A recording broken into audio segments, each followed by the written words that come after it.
But would you agree that artificial intelligence or AI could be on the level of the rebirth of Israel as it concerns end-time significance? Yeah, without a doubt.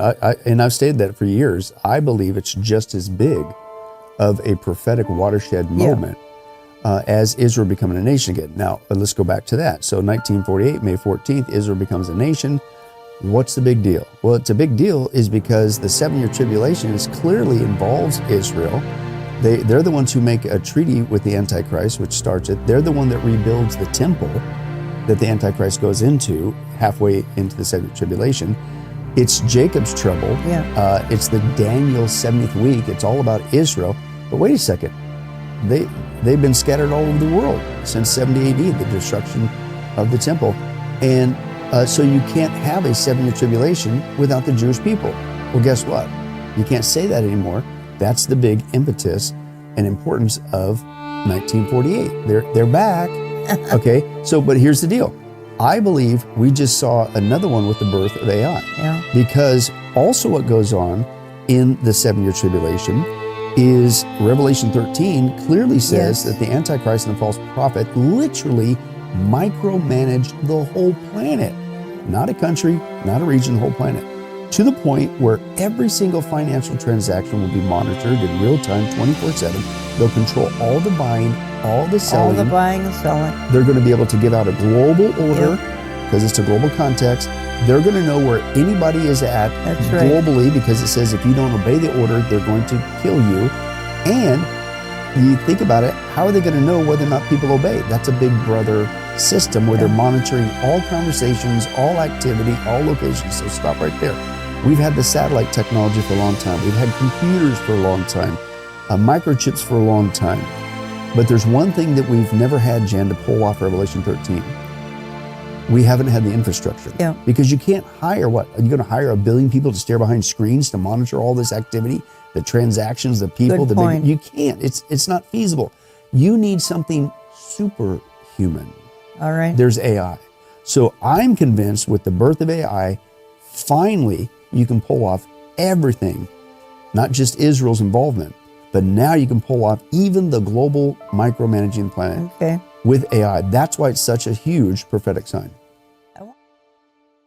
We are at the dawn of this radical transformation of humans that, by its very nature as a truly complex and emergent innovation, nobody on earth can predict. A poll of 1,000 college students showed that almost 90% of them used the chatbot to help with homework.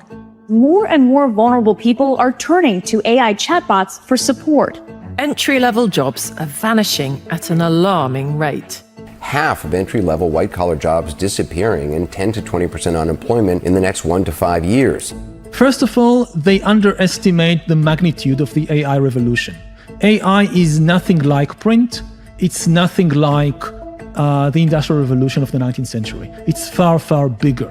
It's the first technology in history that can make decisions by itself and that can create new ideas by itself. I'm sorry, Dave. I'm afraid I can't do that. The idea that this AI disruption doesn't lead us to some very human catastrophe, I think, is overly optimistic. My worst fears are that we, the field, the technology, the industry, cause significant harm to the world. If that really happened, like if we really did just discover that there were 1 billion extra people on the planet who all had PhDs and were happy to work for almost for free, that would have a massive disruptive impact on society. What jobs are going to be made redundant in a world where I am sat here as a CEO with 1,000 AI agents? I was thinking of all the names of the people in my company who are currently doing those jobs. I was thinking about my CFO when you talked about processing business data, my graphic designers, my video editors, etc. So what jobs are going to be impacted? Yeah, all of those. Maybe this is useful for the audience. I think if your job is as routine as it comes, your job is gone in the next couple of years. So meaning in those jobs, for example, quality assurance jobs, data entry jobs, you're sitting in front of a computer and you're supposed to click and type things in a certain order. Operator and those technologies are coming on the market really quickly, and those are going to displace a lot of Accountants, lawyers. Yes. I mean, I've just pulled a ligament in my foot, and they did an MRI scan, and I had to wait a couple of days for someone to look at the MRI scan and tell me what it meant. Yeah. I'm guessing that's gone.